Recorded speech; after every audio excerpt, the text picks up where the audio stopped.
سرکار ابد قرار صلی اللہ علیہ وآلہ وسلم جو ہے ایک سفر میں تھے اور حالت سفر میں تھے. اس سفر کی حالت میں آقا کریم کے صحابہ نے دیکھا کہ چڑیا کا گھونسلہ ہے. جب چڑیا کا گھونسلہ دیکھا تو چڑیا کے گھونسلے میں انہوں نے ہاتھ ڈالا, ایک چھوٹا سا بچہ ملا. اس بچے کو لے کے صحابہ نے کہا کہ اگر یہ بچہ ہم لے کر جائیں گے تو حسنین کریمین اس سے کھیلیں گے اور حضور کو خوشی ہوگی, حضور خوش ہوں گے تو اللہ خوش ہوگا. ایسے میں جب چڑیا واپس آئی اور دیکھا کہ گھونسلے میں بچہ نہیں تو وہ حضور کے ارد گرد چکر لگانے لگی. حضور کے سر کے ارد گرد گھومتی ہے اور چیچی چیچی کرتی ہے, اپنی مخصوص وہ آواز نکالتی ہے. اب بولو چڑیا کیا بولتی ہے؟ مدرسے میں 8 سال نہیں, اگر 80 سال بھی پڑھ لو, اگر عمر رہے تو پتہ نہ چلے کہ چڑیا کیا بولتی ہے نا. وہ ارد گرد گھوم رہی ہے. سرکار نے کہا اس چڑیا کا بچہ کس کے پاس ہے؟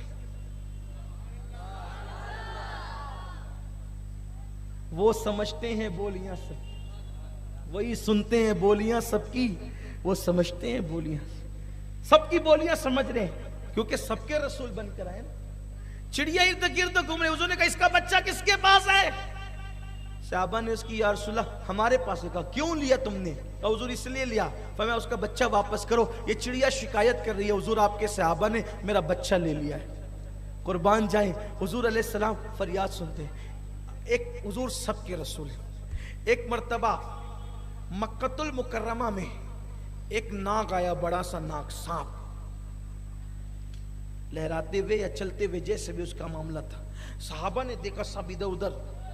بظاہر سی بات ہے اس مجمع میں سانپ کیا, اگر چپکلی آ جائے نا تو کیا مجمع کا حال ہوگا آپ اچھی طرح جانتے. یہ چپکلی بہت زیادہ کاٹتی پیٹتی نہیں, سانپ تو ڈسنا ہی ڈسنا ہے. مسجد نبی میں سانپ آیا, سب لوگ کھڑے ہو گئے, لیکن چونکہ حضور کی محفل تھی کھڑے تو ہو گئے, لیکن وہ سانپ جو ہے وہ آیا اور یوں حضور کے سامنے کھڑا ہو گیا. جب حضور کے سامنے کھڑا ہوا تو اس نے کچھ بولنا شروع کیا. سانپ نے, حضور نے کان لگایا اور سنا, اور پھر جس لہجے میں وہ بات کر رہا تھا کوئی نہیں سمجھ پایا کہ کیا, حضور نے اسی لہجے میں اس کو جواب دیا. جو سانپوں کی چڑیوں کی بولی سمجھتا ہے اسے اردو سیکھنے کے لیے جانے کے لیے کیا ضرورت ہے, اور جن کی خود کی اردو کے تلفظ اچھے نہیں وہ حضور کو کیا اردو سکھائیں گے. لیکن اللہ اکبر, زبان بعد میں ایجاد ہوئی, حضور اس سے پہلے سے جانتے ہیں, حضور اس سے پہلے سے جانتے ہیں. بڑی بے ادبی ہے لوگوں کی, بہت جری ہے لوگ, جو جی میں آتا ہے بکتے ہیں, لیکن مرنا ضرور ہے, قبر میں جانا ضرور ہے. اتنی ٹھکائی ہوگی نا حضور سے دشمنی لینے پر, حضور کی بے ادبی کرنے پر, اتنی پٹائی ہوگی, کوئی بچانے والا نہ ہوگا, کیونکہ جس کو جو بچانے والا ہے اسی سے آپ نے دشمنی لے رکھی ہے. حضور کی بارگاہ میں کیسا لہجہ ہے لوگوں کا, اردو ہم نے سکھائی حضور کو. لا الہ الا اللہ, استغفر اللہ. ہوش میں آنا چاہیے. زبانیں بعد میں ایجاد ہوئی ہے, حضور پہلے جانتے ہیں, اور حضور ہر زبان جانتے ہیں. مولانا عبد الرحمن جامی رحمت اللہ علیہ جب حضور کی چوکٹ پہ جاتے تھے اور چوکٹ پہ جا کے کہتے تھے یا رسول اللہ واپس جانا چاہتا ہوں, تو حضور فارسی زبان میں جواب دیتے تھے, بس سلامت روی و باز آئی, جاؤ خیر سے جاؤ, اور اس کے بعد پھر خیر سے واپس آنا. عربی والوں کو حضور نے عربی میں جواب دیا, فارسی والوں کو فارسی میں جواب, اردو والوں کو حضور نے اردو میں جواب دیا.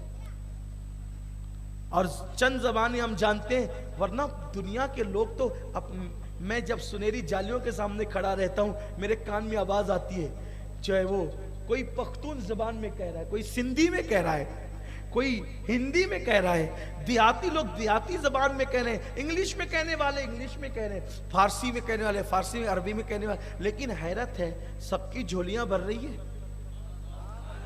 زبان سمجھتے تبھی تو سب کی جھولی. وہ سب کے رسول ہیں, حضور سب کے رسول ہیں. میں اپنے عنوان کی ابھی ابتدا بھی مکمل آگے نہیں کر سکا ہوں, یہ بہت بڑا عنوان ہے, اس کے لیے بہت لمبا وقت چاہیے. پہلے تو سب مخلوق کا احاطہ ہونا چاہیے, کم سے کم جتنوں کو جانتے اتنوں ہی کے تو داستان بیان کریں. ساری مخلوق تو ہم جانتے بھی نہیں, لیکن جتنوں کو جانتے ہیں. تو وہ سانپ نے حضور سے کچھ کہا, حضور نے اسی لہجے میں جواب دیا, اور جواب دے جب اس نے سنا تو چلا گیا. حضور علیہ السلام سے پوچھا رسول اللہ یہ کیا کہہ رہا تھا؟ سرکار فرماتے ہیں وہ جنات تھا, جنات, اور وہ سانپ کی شکل میں آیا تھا. اور وہ سانپ کی شکل میں آیا تھا، مجھ سے مسئلہ پوچھنے کے لیے آیا تھا، تو چونکہ وہ سانپ بن کر آیا تھا تو اس نے جس زبان میں سوال کیا اسی زبان میں اس کو جواب دیا گیا، اس کو مسئلہ بتایا گیا، اور آقا نے فرمایا اب تمہارے گھروں میں سانپ نکلا کرے تو پہلے 3 مرتبہ وارننگ دیا کرو، ڈائریکٹ مارا مت کرو، اس لیے کہ جنات بھی مجھ پر ایمان لا چکے ہیں بہت سارے، اور اب وہ سانپوں کی شکل میں تمہیں نظر آتے ہیں، تو اس لیے مارنے سے پہلے ان کو وارننگ دے دیا کرو۔ یہ صحابہ کرام سے حضور نے فرمایا۔ تو جنات جیسی مخلوق کے بھی حضور رسول ہیں۔ اب بتائیں اگر ہم کبھی معاذ اللہ استغفر اللہ اپنے آپ کو حضور کی طرح سمجھنے لگے، اور جنات تو حضور سے آ کے مسئلے پوچھتے ہیں، اور اگر جنات ہمیں نظر آئیں تو اپنا حال کیا ہوگا؟ حضور سب کے رسول ہیں۔